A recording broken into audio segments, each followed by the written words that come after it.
The shuttle was cold and quiet. Una sat alone near the window, watching the stars pass by like tiny white dots against the black sky. She had never been in space before. She had never been anywhere important before. But now she was traveling to meet the man she would marry. A man she had never seen. A man who was not even human. Una was 23 years old. She had grown up in the mining colonies on the edge of human space. Life there was hard. The air was recycled and tasted like metal. The food came from machines. People worked long hours breaking rocks to find valuable minerals. Her parents had died when she was young, killed in a tunnel collapse. After that, she lived in the community shelter with other orphans. She learned to be quiet. She learned to watch. She learned to survive. When the officials came to her colony looking for a bride, nobody was surprised when they chose her. She had no family, no important connections. No one would miss her if things went wrong. She was perfect for the job. The job was simple. The human colonies in the Valorian Empire had been fighting for decades. Small battles, trade disputes, territory arguments. Nothing big enough to start a real war, but the tension was always there. Both sides were tired. Both sides wanted peace. But neither side trusted the other dot, so the Galactic Council came up with a solution. A marriage. A symbolic union between a human and a Valorian. It would show the galaxy that the two species could live together. It would seal the peace treaty.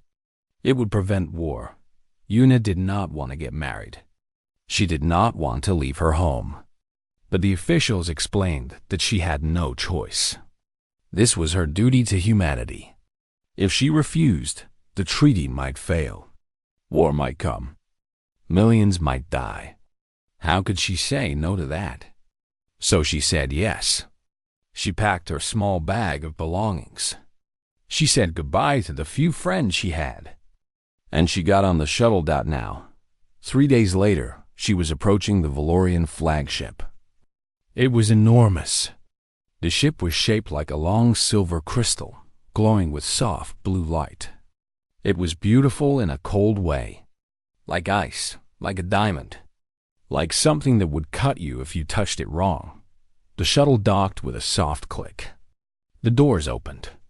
Una stood up, straightened her simple dress, and walked out to meet her fate. A group of Valorians waited for her. They were tall and thin, with pale skin that seemed to glow faintly from within. Their hair was silver or white, and their eyes were large and dark, like pools of night sky. They wore long robes of flowing fabric that moved even when there was no wind. They were beautiful.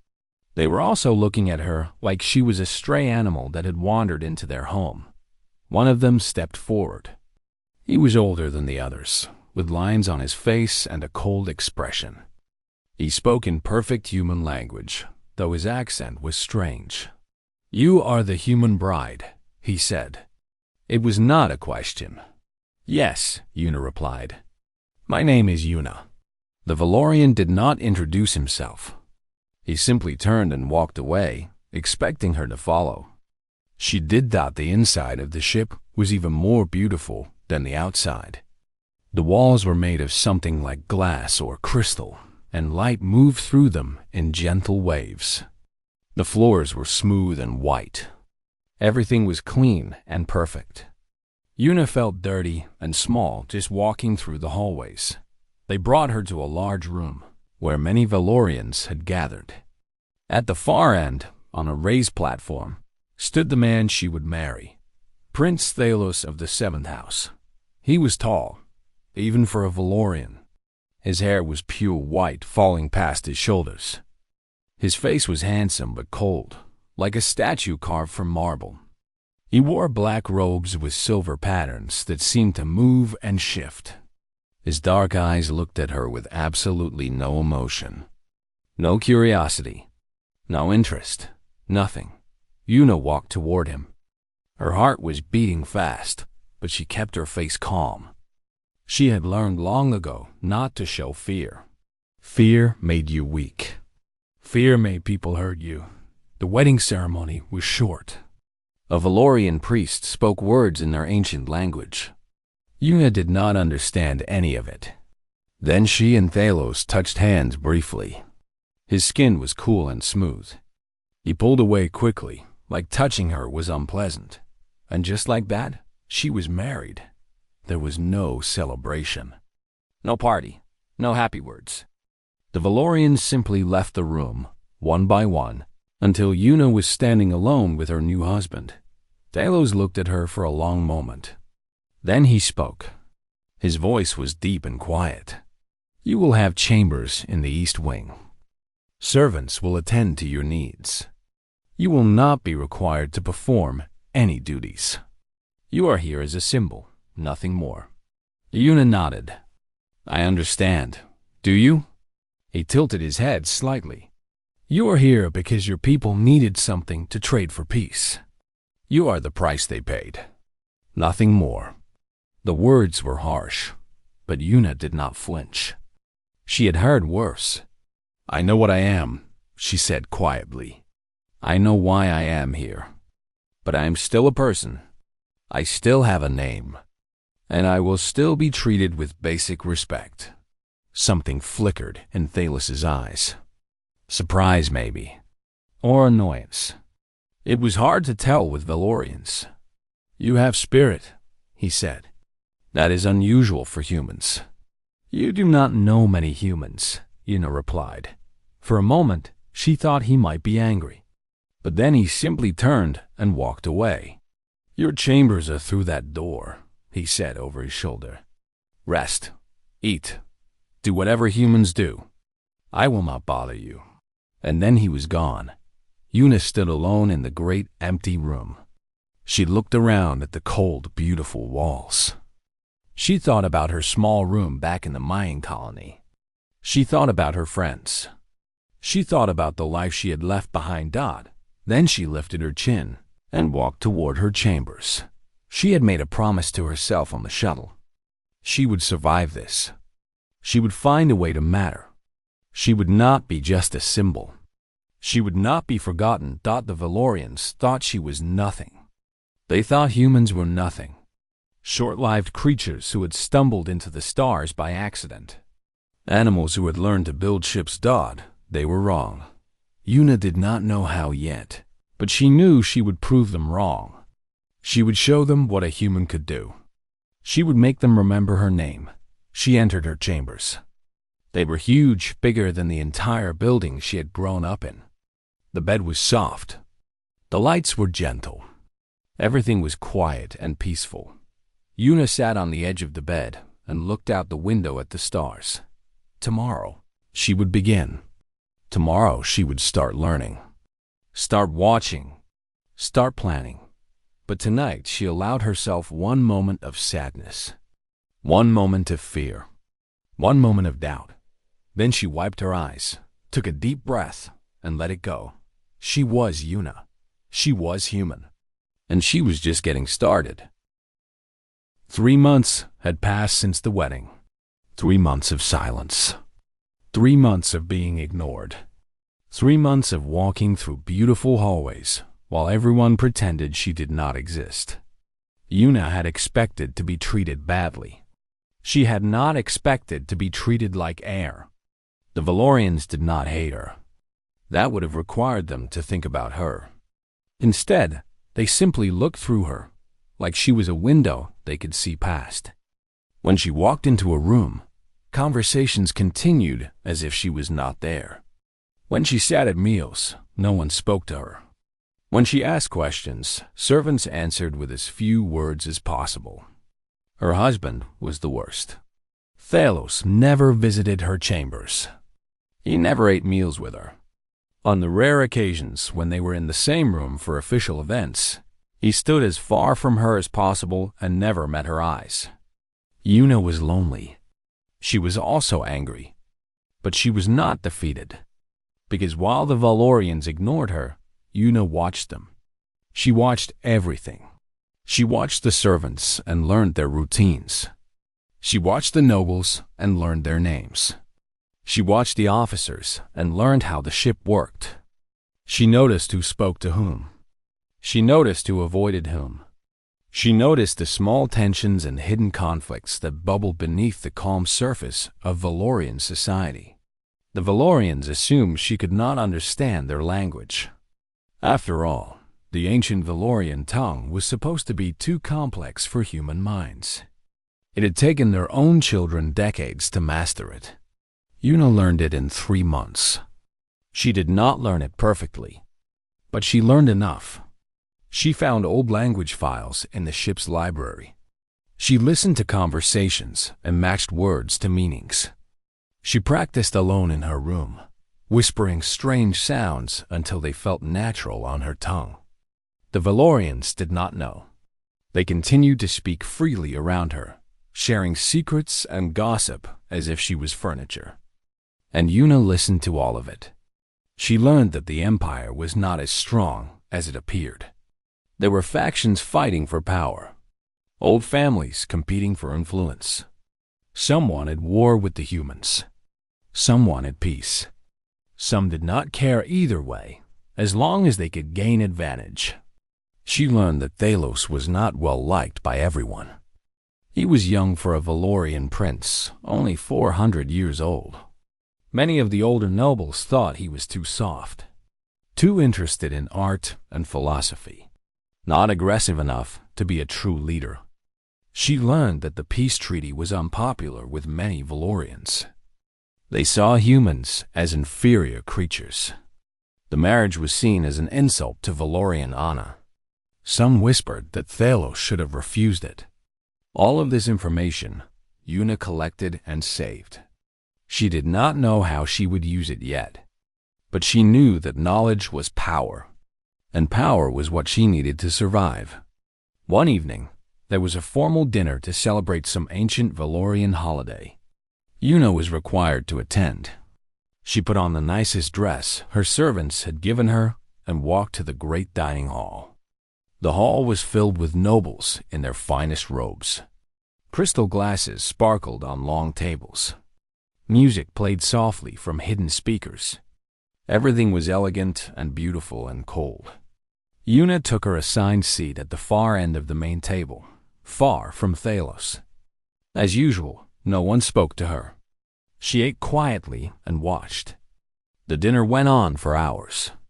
Speeches were given. Toasts were made. Una understood most of it now, though she pretended not to. She kept her face blank and her eyes down, playing the role of the ignorant human wife. Near the end of the dinner, servants began bringing out the final drinks. It was a special wine, Una had learned, made from flowers that only bloomed once every 100 years. Very precious. Very honored. Una watched the servants move through the room. She noticed their smooth, practiced movements. She noticed how they bowed exactly the same way each time. She noticed everything. And then she noticed something wrong. One servant was different. His hands were shaking slightly. His eyes kept moving to Thalos. When he poured the prince's wine, he held the bottle just a little too long. His fingers were tight on the glass. Una felt her heart beat faster. Something was wrong. She was sure of it. She watched the servant move away. She watched Thalos reach for his glass. She saw the prince bring it toward his lips. Una did not think. She just moved. She was out of her chair before anyone could react. She ran down the length of the table, pushing past surprised nobles. She reached Thalos just as the glass touched his lips, and she knocked it from his hand. The crystal shattered on the floor. Purple wine splashed across the white stone. The entire room went silent. Thalos stared at her with wide eyes. For a moment, no one moved. No one spoke. The silence was deafening. Then the servant ran. He did not get far. Guards caught him before he reached the door. They searched him and found a small bottle hidden in his robe. Poison. Deadly, even to Valorians. The room erupted in chaos. Nobles shouted. Guards swarmed. The servant was dragged away, screaming about traitors and justice. But Una just stood there, breathing hard, looking at the broken glass on the floor. Thalos rose from his chair.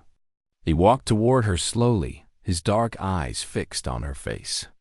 The room gradually fell quiet again as everyone watched. "How did you know?" he asked. His voice was soft, but in the silence, everyone could hear. Una looked up at him. "I saw his hands shaking. I saw him watching you. The way he held the bottle was wrong. It was too careful. Too nervous. You noticed all of that?" "Yes. From across the room?" "I notice everything," Una said simply. "I have to. That is how humans survive." Thalos was quiet for a long moment. Around them, the nobles whispered to each other. Una could understand some of what they said. They were shocked. They were confused. How had the human noticed what all of them had missed? Finally, Thalos spoke again. "You saved my life." "Yes. Why?" "We are strangers. You owe me nothing. Many would say you have reason to want me dead." Una thought about the question. It was a fair one. Her marriage was not a happy one. If Thalos died, maybe she could go home. Maybe she would be free. But that was not how she thought. That was not who she was. "You are my husband," she said. "I did not choose this marriage, but I am in it. And I do not abandon people. That is not the human way." Something changed in Thalos's face. The cold mask cracked, just a little. For the first time, he looked at her like she was a real person. Not a symbol. Not a burden. A person. "I have lived 400 years, he said quietly. "I have met thousands of beings from hundreds of worlds. But I do not understand humans. You are fragile. You live such short lives. Yet, you run toward danger to save others. Why?" Una smiled sadly. "Because our lives are short, every moment matters. Every person matters. We cannot waste time on hate or fear. We must act. We must help. We must love while we can." Thalos was silent for a long time. Then he did something that shocked everyone in the room, including Una. He bowed to her. It was a small bow, just a slight dip of his head. But for a Valorian prince to bow to anyone was rare. To bow to a human was unheard of. "Thank you," he said. "I owe you a debt." Then he turned and walked away, calling for his guards, giving orders about the investigation. But before he left the hall, he looked back at her one more time. And in his eyes, Una saw something new.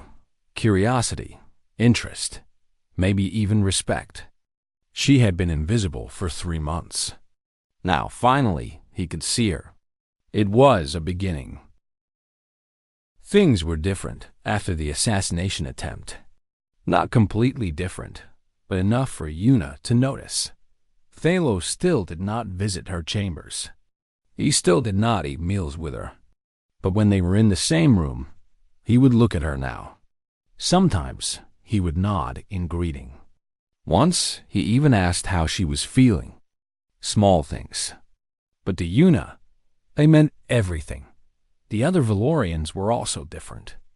They still did not talk to her much, but they stopped looking through her. Now they looked at her with confusion, trying to understand how a simple human had seen what they had all missed. Some looked at her with new respect. Others looked at her with fear. Una did not care what they thought. She continued her routine, watching, learning, waiting. 2 weeks after the assassination attempt, a crisis came. Una was in the ship's library when the alarm started. Red lights flashed. Strange sirens screamed. The ship shook slightly, as if something had hit it. She ran to the nearest information screen and checked the emergency alerts. What she read made her blood go cold. A Valorian colony world called Sanctuary 7, was dying. The planet's main power reactor had failed. Without power, the life support systems were shutting down. The atmosphere shields were failing. 20,000 Valorians were trapped on the surface, slowly suffocating as the air turned to poison. Yuna ran to the command center. By the time she arrived, the room was full of officers and nobles, all arguing in loud voices. Thalos stood at the center, trying to bring order to the chaos. "How long do they have?" he demanded. 3 days, perhaps 4, an officer reported. "The emergency generators are running, but they cannot last long. What about repair ships?" "The nearest fleet is 12 days away at maximum speed. Then they will all die." Silence fell over the room. Everyone stared at screens showing the dying colony. 20,000 lives slowly fading away. Yuna pushed forward through the crowd. "What about human ships?" Everyone turned to look at her. The nobles seemed annoyed that she had spoken. "Human ships?" One of them said with contempt. "What could humans do that we cannot?" "Human ships are faster," Yuna said. "Our engines are not as elegant as yours, but they push harder. We sacrifice comfort for speed. And there's a human emergency response team stationed only 2 days from Sanctuary 7. The nobles laughed. Actually laughed. "Human emergency workers," one said, shaking his head. "To save a Valorian colony? That would be an embarrassment to the Empire." "Better embarrassed than dead," Yuna snapped. The laughter stopped. The nobles stared at her with cold anger, but Thalos raised his hand for silence. He looked at Yuna with serious eyes. "You believe humans can help?" "I know they can. The emergency teams are trained for exactly this kind of disaster. They have equipment for toxic atmospheres. They have experience with failing reactors. They save people. It is what they do." "But the protocols," an old noble said. "We cannot simply invite humans to a Valorian world. There are procedures, permissions. The High Council must be consulted. Treaties must be reviewed. By the time you finish reviewing treaties, everyone will be dead," Yuna said. "You can follow your protocols with a clear conscience while 20,000 people choke to death." The room went very quiet. Thalos looked at the screens showing the colony. He looked at his advisors. He looked at Yuna. "Contact the human emergency team," he said. The nobles erupted in protest. They shouted about tradition and honor and proper procedures. But Thalos silenced them with a single look. "I am Prince of the Seventh House," he said coldly. "I do not need permission to save my own people. Contact the humans, now." The order was given, but the communication officers struggled. They did not know human frequencies. They did not know human protocols. They did not even know how to speak to humans properly. Yuna stepped forward. "Let me." She sat at the communication station and typed in code she remembered from her colony days. Within minutes, she had a connection. A rough human voice came through the speakers. "This is Commander Park Jisoo of the emergency response ship Braveheart. Who is this?" "Commander Park, this is Yuna from the Valorian flagship. We have a colony in crisis. Reactor failure, atmosphere loss, 20,000 lives at risk. Your team is the closest. Can you help?" There was a moment of silence. Then the commander's voice came back, all business. "Send us the coordinates and the technical data. We will be there in 18 hours. 18 hours? A Valorian officer said. "Our fastest ships could not do it in less than 3 days." "Yeah, well," Commander Park said through the speaker, "we do not have fancy ships. Just brave hearts. Sending coordinates now, Yuna. Tell your Valorian friends to get out of our way. We have lives to save." The connection closed. The room was silent. Yuna looked at Thalos. "They are coming." The next 18 hours were tense. Yuna stayed in the command center, monitoring communications, translating between the human team and the Valorian officers. She barely slept. She barely ate. Every minute felt like an hour. The Braveheart arrived ahead of schedule. Actually ahead of schedule. The human ship was small and ugly compared to the elegant Valorian vessels. It was covered in patches and repairs, clearly old and well used. But it moved fast, and it did not hesitate. The humans landed on the colony's surface while the atmosphere was still toxic. They wore heavy suits and carried massive equipment. They worked in conditions that would have killed an unprotected Valorian in minutes. Una watched the rescue through video feeds, her heart pounding. The human teams moved from building to building, carrying survivors to emergency shelters. Their suits were crude but effective. Their tools were simple but powerful. They did not stop. They did not rest. They just kept working hour after hour, saving life after life. After 16 hours of non-stop effort, the reactor was stabilized. The atmosphere shields were restored. The colony was saved. 11,347 people survived. It was not everyone. The poison had already killed some before help arrived. But it was most of them.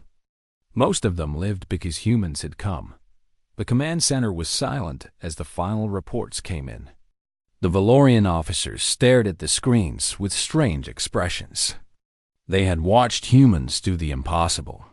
Humans, the species they looked down on, had saved their people. Thalos found Una on the observation deck afterward. She was standing alone, watching the colony world through the window. Her face was tired but peaceful. 11,000 lives, he said quietly, standing beside her. It should have been more, Una replied. If we had moved faster. If your council had not argued, you blame us. I blame no one. I understand politics. I understand tradition. But sometimes those things cost lives. She turned to look at him. Your people debated while mine acted. That is the difference between us. You make it sound so simple. It is simple. When people are dying, you help them. You do not ask permission. You do not check protocols. You just help. Thalos was quiet for a long moment. Humans confuse me, he finally said. You live such short lives. 70, 80 years, if you are lucky. Less time than we spend studying a single subject. Yet, you rush toward death to save strangers. You risk everything for people you have never met. Why? Eunice smiled sadly. Because we know how precious life is. Every day matters. Every person matters. We do not have centuries to waste on debates and procedures. We have now. Only now. So we act, even if it means your own death. Even then, better to die saving others than to live knowing you could have helped and did not. Thalos turned to look at the stars. 400 years I have lived. I thought I understood life. I thought I understood what mattered. He paused. I was wrong.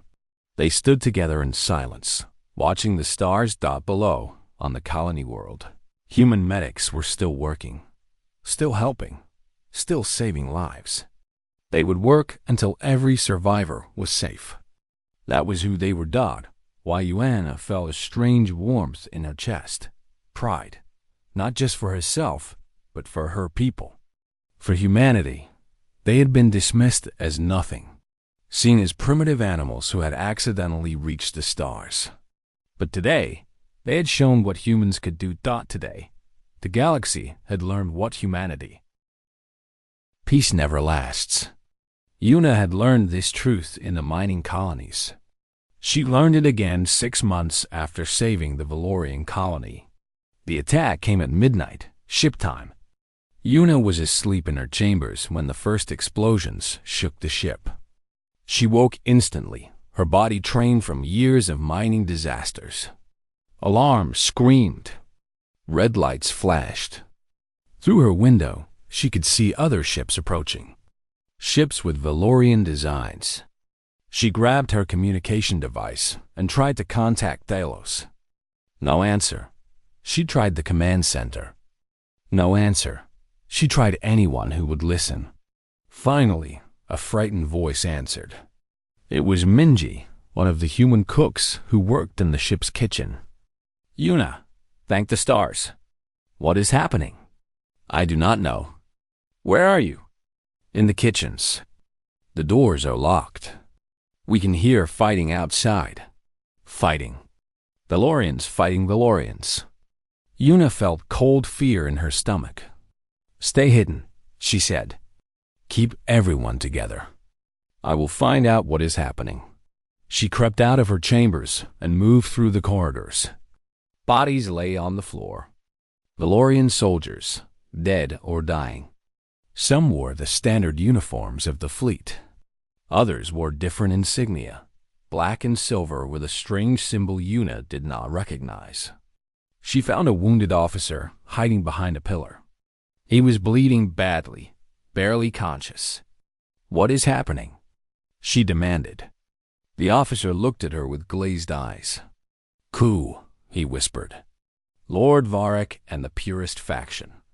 They have taken the ship. They have the prince. Lord Varric. Yuna knew that name. He was Thalos' uncle, an old noble who believed Valorians should have nothing to do with other species. He had always opposed the peace treaty. He had always looked at Yuna with disgust. Where is the prince now? The throne room. They will execute him at dawn. Make an example. Show the Empire that humans and Valorians should never mix. Yuna's heart hammered in her chest. Thalos was captured. He would die in a few hours unless someone saved him. She thought about her options. She was one human on a ship full of enemies.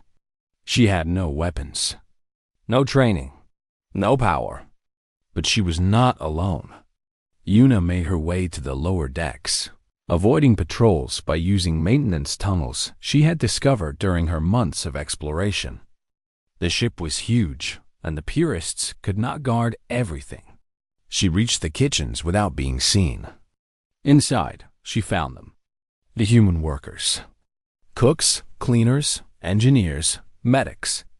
All the humans who kept the ship running while the Valorians ignored them. 53 people, huddled together in fear. Minji ran to her. Yuna, we thought you were dead. Not yet.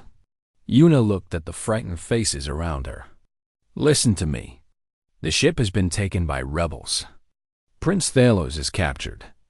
They will kill him at dawn, and then they will probably kill all of us.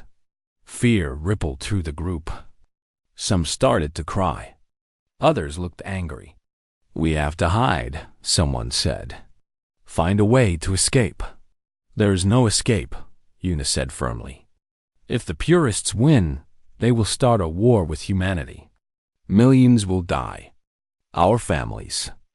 Our colonies. Everything we know. What can we do? We are just workers. Yuna looked at them. Really looked. She saw cooks who spent hours standing over hot stoves. She saw engineers who fixed machines with their bare hands. She saw cleaners who knew every corner of the ship. She saw medics who had saved lives in the worst conditions. She saw humans. We are not just workers, she said. We are human. And humans do not give up. Humans do not accept defeat. When we are pushed, we push back. That is who we are. The room was silent. Then a large man stepped forward. His name was Du Yun, the head chef. He had arms like tree trunks from years of lifting heavy pots. What do you need us to do? Yuna smiled.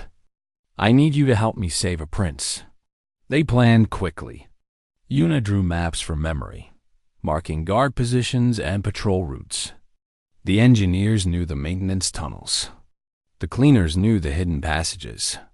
Everyone had something to contribute. They armed themselves with whatever they could find.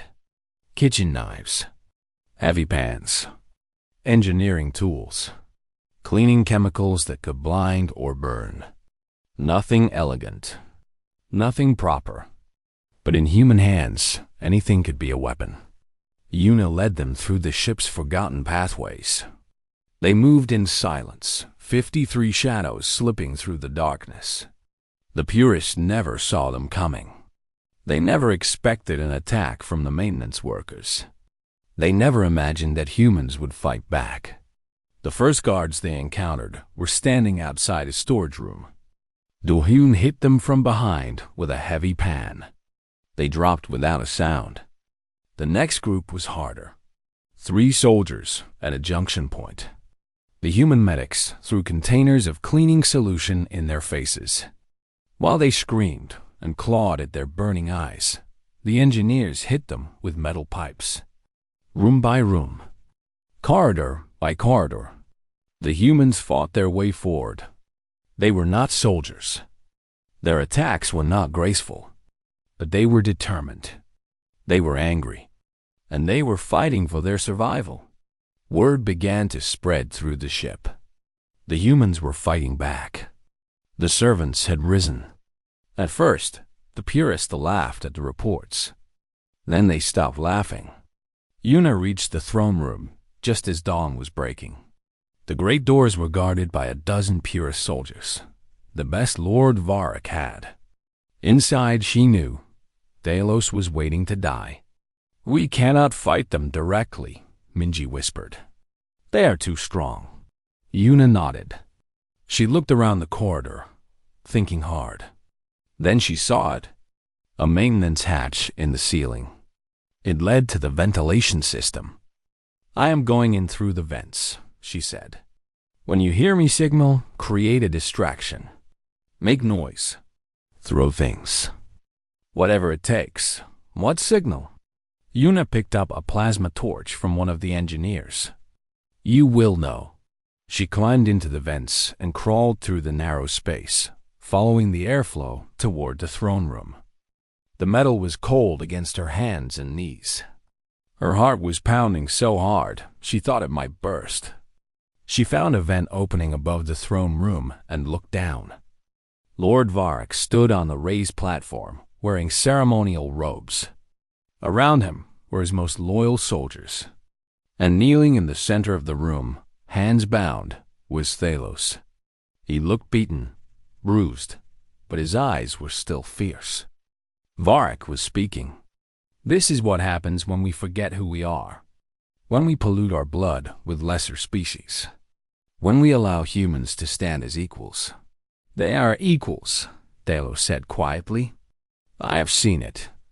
They are brave and loyal and strong. They are animals." Varric struck him across the face. "And you have shamed our entire house by marrying one. Today, that shame ends. Today, you die, and the treaty dies with you." Yuna had heard enough. She kicked open the vent cover and dropped into the room. Everyone spun to look at her. For a moment, there was complete silence. Then she raised the plasma torch and fired at the ceiling, creating a shower of sparks and smoke. "Now!" she screamed. Outside, the humans attacked. They threw everything they had at the guards. Pots and pans and chemicals and tools. The guards turned to face the new threat, confused by the chaos. Yuna ran through the smoke toward Thalos. A soldier tried to stop her. She stabbed him with a kitchen knife. Another grabbed her arm. Do-hyun appeared and knocked him down with a single punch. She reached Thalos and cut his bonds with the plasma torch. "Can you stand?" He stared at her with wide eyes. "You came for me. With cooks and cleaners." "With humans," she corrected. "Now move." They fought their way out of the throne room. It was chaos. Soldiers attacking from all sides. Humans screaming and fighting with anything they could grab. Blood and smoke and noise. But they made it. They reached the loyalist section of the ship, where Thalos's faithful guards had been holding out. When they saw their prince alive, they rallied. The battle turned. By noon, the coup was over. Lord Varric was captured. His soldiers surrendered. The ship was saved. Una sat in a medical bay, getting her wounds treated, when Thalos found her. He stood in the doorway, looking at her with an expression she had never seen before. "You saved me," he said. "We saved you. All of us. 53 humans. Against an entire army. 53 very angry humans with kitchen knives." Thalos almost smiled. Almost. "The council will want to know how this happened. How the servants defeated trained soldiers." Una met his eyes. "Tell them the truth. Tell them what humans do when the people they care about are in danger. Tell them we fight. We never stop fighting. Until our last breath, we fight." Thalos walked toward her slowly. He took her hand in his. His grip was warm now, not cold like before. "I have much to learn about humans," he said softly. Una squeezed his hand. "We have time." For the first time since her wedding day, she believed it. 1 year had passed since the wedding. 1 year since Una had left her mining colony to become a symbol of peace. She stood now in a place she had never imagined standing. The great chamber of the Galactic Council. The heart of interstellar civilization. The chamber was enormous. Thousands of seats rose in circles around a central platform, each seat filled with representatives from hundreds of worlds.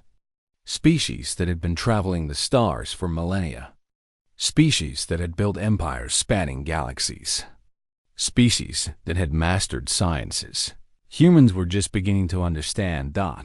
And all of them were looking at her. Una wore a simple white dress. No fancy robes like the Valorians. No glittering jewelry like some of the other species. Just a clean white dress, the kind a working woman might wear. She had chosen it on purpose. She wanted them to see her as she truly was. Human. Elos sat in the Valorian section, watching her with pride in his eyes. They had grown close in the months since the coup. Not just as husband and wife, but as partners. As friends. As something more. He had taught her about Valorian history and culture. She had taught him about human jokes and music. They had learned each other, piece by piece. The council speaker called for silence. "We recognize the human representative, Una of Earth, wife of Prince Thalos of the Valorian 7th House." Una stepped forward to the central platform. Her heart was beating fast, but her voice was steady. "Thank you for allowing me to speak today. 1 year ago, I came to the Valorian flagship as a gift. A peace offering. A symbol meant to prevent war between my species and the Empire." She paused, looking around the chamber. "Many of you did not think much of this arrangement. Why should you? Humanity is young. We have been among the stars for only a few centuries. You have been here for thousands of years.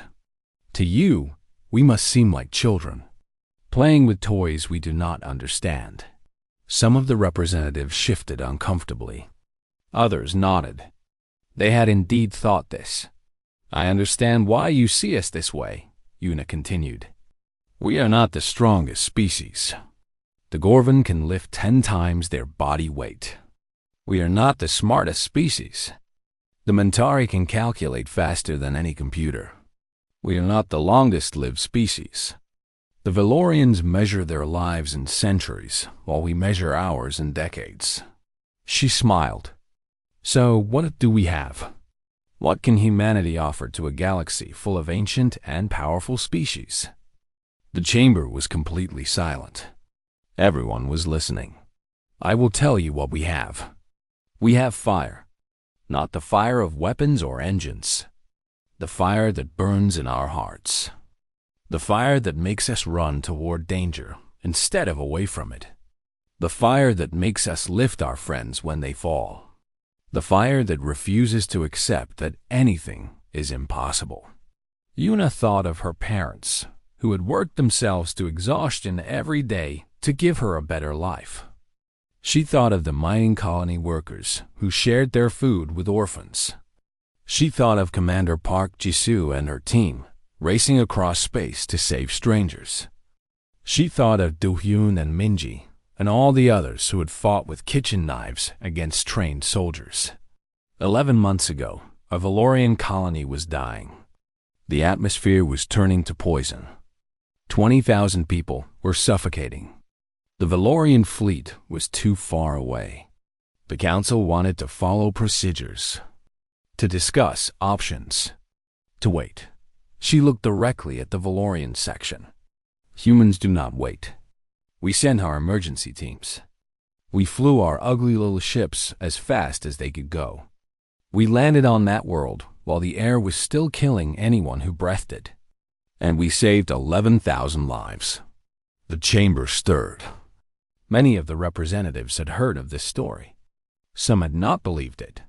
6 months ago, there was a coup on the Valorian flagship. The prince was captured. The ship was taken. According to protocol, we should have hidden. We should have waited for rescue. We were just servants, workers, nobody important. Yuna's voice grew stronger. 53 humans. Cooks and cleaners and engineers. We armed ourselves with pots and pans and tools. We crawled through maintenance tunnels. We fought trained soldiers with kitchen knives. And we won. We saved the prince. We saved the ship. We saved the alliance. She paused to let the words sink in. Why? Why would we do these things? Why would we risk our short, precious lives for strangers? For people who looked down on us? For a galaxy that barely knew we existed? Yuna looked up at the thousands of faces watching her. Because that is who we are. We are human. We do not abandon people in trouble. We do not stand by while others suffer. We do not accept that the situation is hopeless. She thought of Thalos, kneeling in that throne room, waiting to die. She thought of the moment she decided to save him. Not because he was her husband. Not because she loved him. Simply because he needed help and she could give it. You gave me to Thalos as an obligation, she said. A symbol. A sacrifice to keep peace. I was supposed to stand quietly and look pretty and remind everyone that humans and Valorians could be in the same room without fighting. She smiled. I did not do any of that. I learned your language. I watched your politics. I stopped an assassination. I called for help when your colony was dying. I led a rebellion with kitchen workers. The chamber was utterly silent now. Not a whisper. Not a movement. Because I am not a symbol. I am not a gift. I am a human being. And humans do not accept the roles others give us. We write our own stories. We make our own paths. We fight for our own futures. Yuna felt tears in her eyes, but she did not let them fall. Not yet. I married Thalos because I had no choice. I was told it was my duty. I was told I had to do it for the good of humanity. And I accepted that. I walked onto that shuttle alone and afraid, knowing I might never see my home again. She looked at Thalos. He was watching her with such intensity, such emotion. After all this time, she could finally read his expressions. But I stayed because I chose to. Because I found something I did not expect. I found respect. I found partnership. I found love. The word hung in the air. Love. Such a small word for such a powerful thing. The Valorians live for centuries. They think in long plans and slow movements. They are patient and careful and wise. Yuna smiled. Humans live for decades. We burn bright and fast. We make mistakes. We stumble. We fall. She lifted her chin high, but we always get back up. Always. That is what humanity means. Not our technology. Not our strength. Not our intelligence. It is our fire. Our refusal to give up. Our determination to keep fighting even when everything seems lost. She turned to address the entire chamber one final time. I am not asking for your respect. I am not asking for your approval. Humanity will earn its place in this galaxy. We will prove ourselves through our actions, not our words. We will save lives. We will fight for justice. We will stand beside any ally who needs us. Yuna bowed her head slightly. And we will do it all in our short, bright, beautiful human way. She stepped back from the platform. For a moment, there was silence. Then Thalos stood. He began to clap. A simple human gesture she had taught him. Others joined. Valorians first, then other species. The sound grew until it filled the enormous chamber. Not everyone clapped. Some species watched with suspicious eyes. Some with thoughtful expressions. Some with new curiosity. But it was enough. It was a beginning. Later, in the quiet of their shared chambers, Thalos held Yuna's hand. "That was the most remarkable speech I have ever heard," he said. "And I have lived 400 years. Were you counting?" "Every word." He lifted her hand and kissed it gently. A human gesture. He was learning. Yuna looked at him. Her husband. Her partner. Her friend. Her love. This strange, ancient being who had learned to see her as an equal.